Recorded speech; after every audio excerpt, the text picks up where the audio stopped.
அன்பார்ந்த மக்களுக்கு வணக்கம். நான் உங்கள் Karthik Pillai and welcome to the KTV. State industries promotional corporation of Tamil Nadu, which is called SIPCOT, SIPCOT. So Cuddalore சிப்காட்டில் அங்கே இருக்கக்கூடிய சுற்றி உள்ள அந்த ஊர் மக்கள் எவ்வளோ கஷ்டப்படுறாங்க அப்படிங்கிறத பற்றியும், இது உங்களுக்கு எந்த அளவுக்கு வேலைவாய்ப்பின்மையை உருவாக்கிட்டு இருக்கு அப்படிங்கிறத பற்றியும், இதை பற்றி எந்த கட்சிக்காரங்களும் கண்டுக்க மாட்டேங்கிறாங்க அப்படிங்கிறத பற்றியும் டீட்டெயிலாக பார்க்க போகிறோம் இந்த பதிவில்.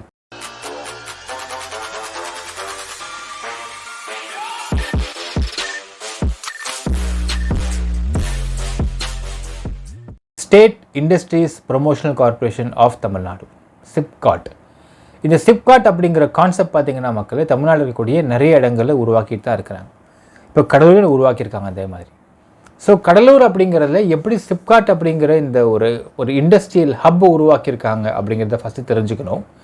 ஸோ ஜென்ரலாகவே ஒரு அரசு ஒரு ப்ராஜெக்ட் கொண்டு வர போகிறாங்க அப்படின்னா அந்த அரசு ப்ராஜெக்டில் தேவையான நிலங்கள் அப்படிங்கிறதை அங்கே உள்ள மக்கள்கிட்ட கேட்டு வாங்கிப்பாங்க. ஸோ அதை டிஃபால்ட்டாக அவங்க வாங்கிக்கலாம், அதற்கான கைட்லைன் வேல்யூ கொடுத்துருவாங்க, கொடுத்து அந்த நிலத்தை அவங்க எடுத்துப்பாங்க. ஸோ இப்படியாகத்தான் சிப்காட்டை உருவாக்குவதற்கும் பல நபர்கள் நிலங்களை வாங்கித்தான் உருவாக்குனாங்க சிப்காட் அப்படிங்கிறது. இது என்னங்க சிப்காட் அப்படின்னு கேட்டிங்கன்னா மக்களே, ஸ்டேட்டில் இருக்கக்கூடிய இண்டஸ்ட்ரீஸ் எல்லாம் ஒரே இடத்துல கொண்டு வந்தால் எப்படி இருக்கும், ஒரு ஏரியாவில் வந்து இண்டஸ்ட்ரீஸ் உருவாகுது எப்படி இருக்கும் அப்படிங்கிற மாதிரியான ஒரு கான்செப்ட் தான் சிப்காட் அப்படிங்கிற கான்செப்ட். ஸோ இதில் பார்த்தீங்கன்னா கடலூர் இருக்கக்கூடிய சிப்காட் அப்படிங்கிற இண்டஸ்ட்ரியல் ஹப்பில் 500க்கும் மேற்பட்ட இண்டஸ்ட்ரீஸ் இருக்கிறாங்க அப்படிங்கிறது தான் நீங்கள் விஷயம். சரிங்க, அப்போ சூப்பர் விஷயம் ஆச்சுங்களே. இப்போ 500 இண்டஸ்ட்ரீஸ் இருக்கிறாங்கன்னா எவ்வளவு அன்எம்ப்ளாய்மெண்ட் குறையும் அப்படின்னு கேட்டிங்கனால் அதுதான் இங்கே பிரச்சனை. அதாவது சிப்காட்டை பொறுத்தளவுக்கு அங்கே வரக்கூடிய எம்ப்ளாயீஸ் அப்படிங்கிறவங்களே கான்ட்ராக்ட் லேபராக மட்டும்தான் எடுத்துக்கிறாங்க. அதுவும் கான்ட்ராக்ட் லேபராக நீங்கள் வரீங்கனால் அந்த கான்ட்ராக்ட் லேபராக வருவதற்கு ஒரு நாளைக்கு கூலி வந்து 400 ரூபா. ஸோ ஒரு மாதம் பூரா நீங்கள் ஒர்க் பண்ணால் கூட 12,000 தான் இங்கே சம்பாதிக்க முடியும். அதே அங்கே வேலை பார்க்கக்கூடிய பெர்மனன்ட் ஸ்டாஃப் அப்படின்னு சொல்லக்கூடிய நபர்களுக்கு பார்த்தீங்கன்னா ஒரு நாளைக்கு சம்பளம் 1,500 ரூபா. ஒரு டிஃப்ரென்ஸ் இருக்குது பாருங்கள் மக்களே. சரி, இப்போ அடுத்த இன்னொரு கேள்வி, சார் இப்போ கான்ட்ராக்ட் லேபரர்ஸ்னால் லேபரர்ஸாக கூட இருக்கலாம் இல்லையா? அவங்க வந்து டெய்லி வேஜஸாக இருக்கலாம், அவங்க வேலை பார்க்குற அந்த துப்புரவு தொழிலாளர் கூட இருக்கலாம் இல்லையா? நீங்கள் எப்படி அதை கொள்ள முடியும் கேட்கலாம் மக்களே. இதுதான் அடுத்த ஒரு சிக்கல். அதாவது கடலூர் மாவட்டத்தில் அங்கே படித்து இன்ஜினியரிங் வந்து முடிச்சிருக்கக்கூடிய அந்த ஊரில் இருக்கக்கூடிய அந்த மக்களுடைய பசங்க, அவங்களுக்கு உள்ளுக்குள்ள சிப்காட்டில் வேலை அப்படிங்கிறது கிடையாது. இதுதான் இங்கே பெரும் பிரச்சனை. என்ன சொல்கிறாங்க ஊர் மக்கள் விசாரிக்கிறோம் பார்த்தீங்கன்னா, சார் இங்கே சிப்காட்லாம் இருக்குது, என் பையன் இன்ஜினியரிங் தான் படிச்சிருக்கான், இப்போ வேலை கேட்டால் லோக்கல் ஆளுங்களா கொடுக்க மாட்டோம் அப்படின்னு சொல்கிறாங்க. சார் இங்கே பெர்மனன்ட் ஸ்டாஃப் அப்படிங்கிறவங்க வெளியூரில் இருந்து தான் இங்கே வருவாங்க, இங்கேயே இருக்கிறவங்களுக்கு கொடுக்க மாட்டேன்றாங்க, ரைட்டராகலாம் சொல்கிறாங்க, வேணால் கான்ட்ராக்ட் லேபராக ஒர்க் பண்ணுங்கன்னு சொல்கிறாங்க. ஸோ கான்ட்ராக்ட் லேபர் 400 ரூபா கொடுப்பாங்க ஒரு நாளைக்கு, அவ்வளோதான். பட் பெர்மனன்ட் ஸ்டாஃப்னால் சம்பளம் அதிகம், பெனிஃபிட்ஸ் அதிகம் அப்படிங்கிற ஒரு குற்றச்சாட்டை முன்வைக்கிறாங்க அந்த மக்கள்.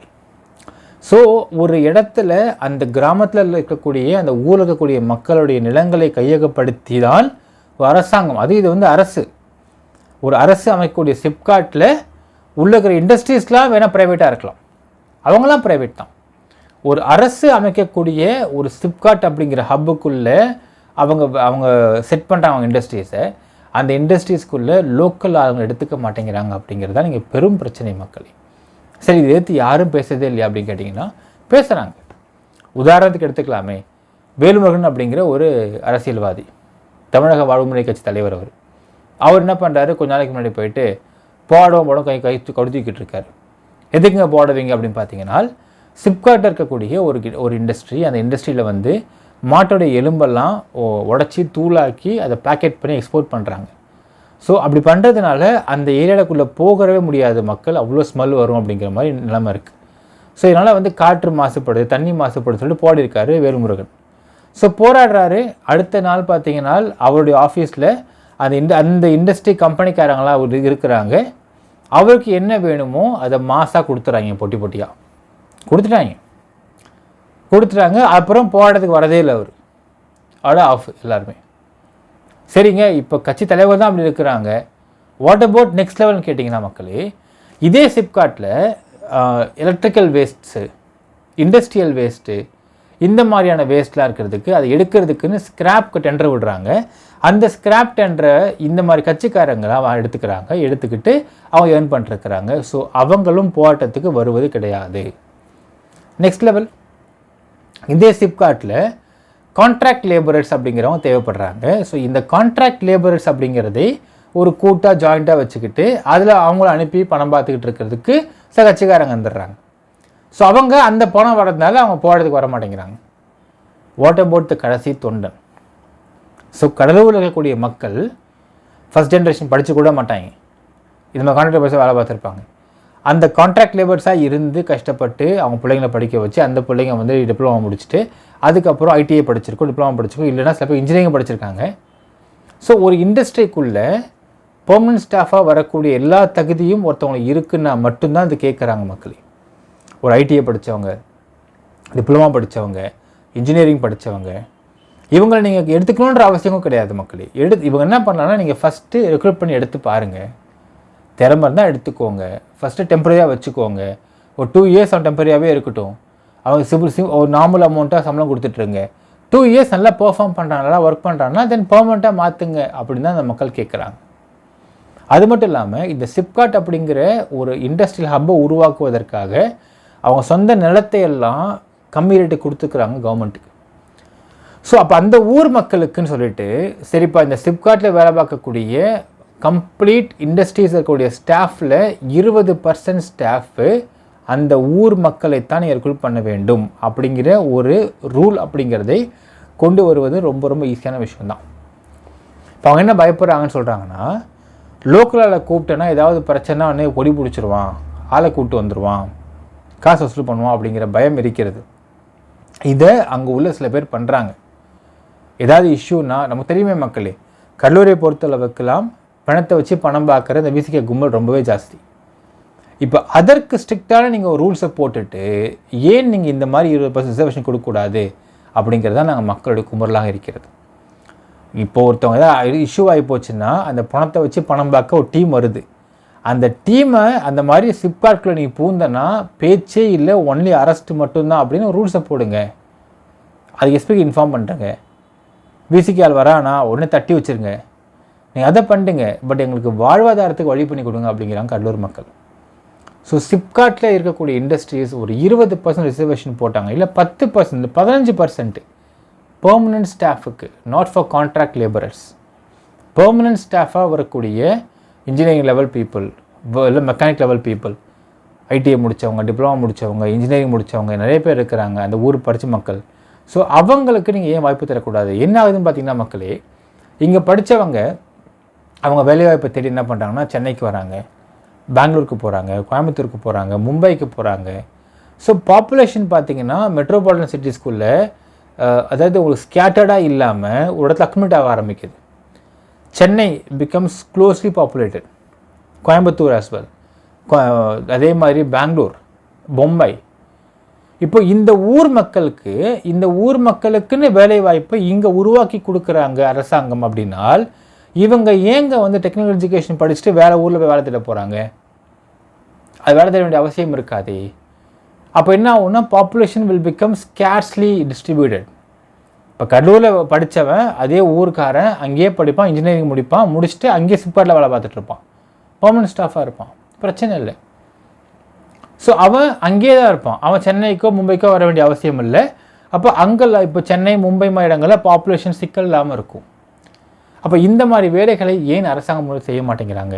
இப்போ திமுகவுடைய ஒரு மேனிஃபெஸ்டோவாக இருக்கட்டும், இதுவரை பார்த்ததில் கடலூருக்கும் தனியாக எதுவும் போட்ட மாதிரி தெரியல, பட் அதையும் பார்த்துட்ருக்கோம் மக்களே. தனி புக்கு போட்டிருக்காங்க.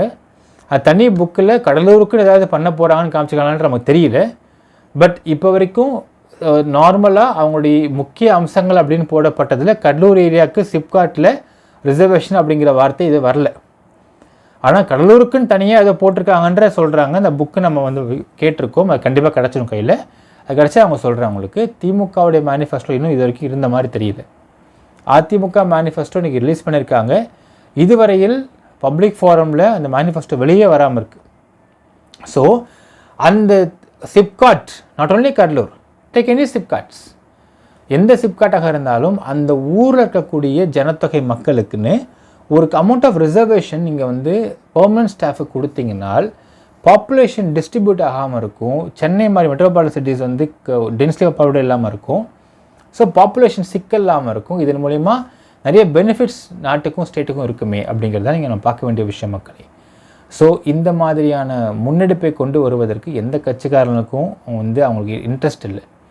அந்த ஊரில் உள்ள கட்சிக்காரங்களே பார்த்தீங்கன்னா ஒன்றே ஏதாவது பணம் விழுந்தால் பணத்தை பார்க்குற ட்ரை பண்ணி போகிறாங்க விசிக்க ஆளுங்களாம். சில பேர் பார்த்தீங்கன்னா நான் வந்து மாசு கட்டுப்பாடுக்கு போராடுறேன், மக்கள் கஷ்டப்படுறாங்கன்னு வேல்முருகன் போராடிக்கிட்டு பொட்டி வாங்கி போயிடறானுங்க. அந்த உண்மையான அங்கே இருக்கக்கூடிய மக்களுக்கு வேலைவாய்ப்பு கிடைக்கணும் அப்படிங்கிறதை நின்று கேட்டு போராடி வாங்கி கொடுப்பதற்குன்னு நேர்மையான கட்சிக்காரங்க அண்டர்லைன் நேர்மையான கட்சிக்காரங்க யாருமே இல்லை அப்படிங்கிறது தான் நாங்கள் புலம்பலாக இருக்கின்றது, மக்கள் புலம்பல். இதனை முன்னெடுத்து செய்வதற்கு நாம் இங்கே ஒரு கோரிக்கையை முன்வைக்கிறோம் மக்களே. ஸோ இந்த வாட்டி சென்ட்ரலில் 2024 யார் வின் பண்ணி வந்தாலுமே இது ஸ்டேட்டுடைய ஒர்க்கு தான். ஏன்னா இது தமிழ்நாடு கவர்மெண்ட்டுடைய ஒர்க் இது. இதனை திரு மு க ஸ்டாலின் அவர்கள் முன்னெடுத்து பார்க்க வேண்டும்.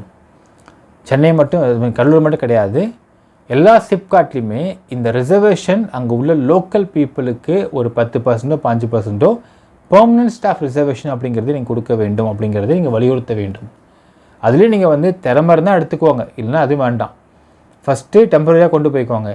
ஒரு வருஷம் பார்க்கட்டும் அந்த கம்பெனி நல்லா ஒர்க் பண்ணி நல்லா இருந்தானா பெர்மனெண்ட் ஆக்குங்க, இல்லையா தூக்கி போட்டு விட்டுருங்க, இல்லை டெம்பரரியாக விட்டுருங்க நான் பேசாமல். இந்த மாதிரியான ஒரு ஸ்டெப்பை முன்னெடுத்து வைக்கும் பொழுது வேலை வாய்ப்பும் நிறைய கிடைக்கும், அந்த கட்சிகளுக்கு பேரும் கிடைக்கும், கம்பெனிகளுக்கு பேரும் கிடைக்கும். அதே மாதிரி மெட்ரோபாலிட்டன் சிட்டிஸில் வந்து உங்களுக்கு கிளம்ஸியாக வராமல் அந்தந்த ஊர்களையே வேலைவாய்ப்பு கிடைக்கிறதுக்கு நல்ல ஒரு வழிகாட்டுதலாக இருக்குன்றதை சொல்லிக்க விரும்புகிற மக்களே. என்ன நினைக்கிறீங்க அப்படிங்கிறத கமெண்ட்டில் மென்ஷன் பண்ணுங்கள். நன்றி, வணக்கம்.